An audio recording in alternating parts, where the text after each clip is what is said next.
It's a double-breasted kind of Monday. Going to come in here with our fancy suits. Jason looking sharp as well. Nice haircut. Good job. Thank you. Spent a lot of time on the hair this morning. Really yeah, it was good. I'm not kidding. I'm sure we'll let the comment section finish that sentence and how much it looks good. But we'll continue on to the Premier League. Usually we go best and worst, but this day for me is going to go best and best. Oh, because no, there's a worst, and I'll get to it there later. is a worst, no doubt. Yeah. Like in, Louis van Gaal's imminent sacking, I believe, is only a few games away. I think that it has to happen at this point, and I'll get onto that in further detail. But to start on a positive note, it's Monday. I want to get my positive vibes flowing. Dele Alli scored probably one of the best goals I've seen in a few years. And I say that boldly knowing that we've seen some absolute belters in the Premier League. But guys, come on. To be able to control the ball like that, to take it over the defender's head and to catch it on the volley before that ball's even touched the ground and keep it technically intact so that it goes into the bottom corner. Sold it for me. Best goal of the season. It's going to take an absolute belter to beat that. And then following that, my other best, what a game.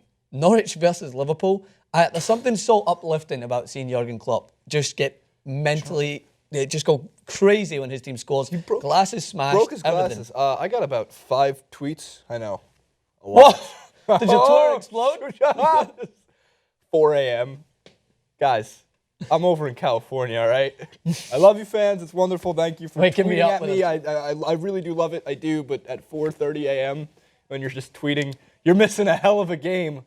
I record it, and then I watch it, and then you spoil it.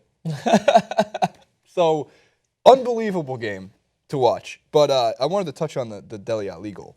Not only was that like a remarkable goal, it was an important goal in that game. Was. Because Tottenham needed those 3 points, and it looked for a while that they weren't going to get them. If I'm correct, it was 1-1 in that game against Crystal Palace, in Crystal Palace. Tough place, but they seem to just be struggling to pick up points at the moment. I have a, if you'll let me here, I have a problem with the Premier League. And I don't. It plays into my best because Leicester City is the only team in the Premier League who actually wants to win the title. Yeah, and I know that sounds over like on the surface, that sounds so much like what are you talking about? You know, teams are just like, Watford beating Newcastle means nothing to me. But West Ham and Manchester City tie, and that plays into my worst. I'll get to there too. And Liverpool stretches by Norwich in a great game, 5-4. Come on. Conceding 5 goals. What the fuck going on? The very last kick of the ball. Leicester takes a commanding 3-0 win. They do it with ease because they are playing like they have a sense of urgency with teams like Arsenal and Manchester City and Manchester United somehow still technically in the running coming up against them. And I think I missed out on an Arsenal who dropped the ball again this weekend. Against Chelsea? Like, Leicester deserves the title now because when you watch a whole weekend of action and you look at these teams play with a sense of urgency. Play like you want to win the title because nobody is. Fucking Chelsea beating Arsenal, that's a travesty if you're Arsenal. I'm sorry. I now understand fully why you have like that always that tagline of here's how great Arsenal is, comma, but. Yeah. And it makes sense. And frustrating. This may hinder my chances of ever going on to NBC Sports, but I'm watching it, right? Robbie Mustoe and the other American guy, they're talking post-game. This is what he says. He says, "Now this doesn't bother me for Arsenal. I think this is just a minor blip. They'll bounce back." No. How is that a minor blip? How is it a minor blip when you have Leicester extending their lead? You have Man City dropping points. You have Tottenham up your arse. How is that a minor blip?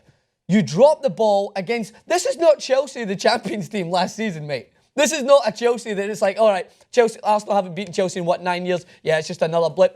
They'll bounce back. No, that is your chance to prove to everyone that you are a Premier League winning team. Yes, they go down to 10 men. Why? Because Mertesacker makes a stupid tackle. He doesn't need to make that tackle. They do bounce back pretty well in that game. Trust, I was impressed with Arsenal. But stop giving Arsene Wenger these excuses. Stop giving Arsenal these excuses. So at the end of the season, they'll be like, we gave it a good shot. But those games, those minor blips, they add up. And you know what they add up to? One massive mountainous blip where you've missed out on a Premier League season again. Leicester City, take a breath, are the first team since Newcastle, and I believe 92-93, to split any of the major teams at the top of the league at this moment in time. Usually it's Man City, Manchester United, Arsenal, Chelsea, or Liverpool. They're the first team since that. I just love about how Leicester has Stoke at home. That's a tough They're game. not dropping points at home. They're not. They're not going to do that. And yeah, on the road it's a different story. But we talked about a while ago now, like when Liverpool got Klopp, and here's how Liverpool can win. Not that they will, but how they could. And a lot of that came down to their home schedule. But there's teams like Liverpool who are fucking dropping games. I know they were on the road in the Norwich this weekend. I get that. But they drop games, and they drop points. And the one thing that I was beyond infuriated at the whole weekend, I'm watching Manchester City versus West Ham. There's a throw-in to Valencia.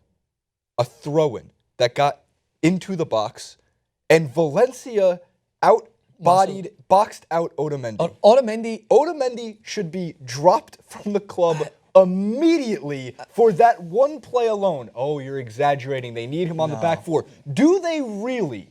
Do they really need Otamendi playing like guff? No. Playing like a freaking joker on the field, letting a point? Agüero came and bailed Otamendi's ass out in the 83rd minute. And that's just because Agüero is so supremely talented and they're able to do that. But the fact that Manchester City, with the talent they have up front, 2 goals should be enough. I don't care if you're on the road or at home, should be enough in this year's Premier League against a team like fucking West Ham. Yeah. Sorry, Hammers fans. A team like West Ham to not get, don't concede a goal. Don't concede 1 goal if you can. You have Joe Hart. He's bailing you out with amazing saves as and they could have won it. But Otamendi played like such shit. Yeah. And all you see is Pellegrini sitting on, and I don't know the difference between American coaching and American sports and English coaching is, this is Pellegrini on the bench actually like hiding. He's just hiding. Fire him and fire Otamendi.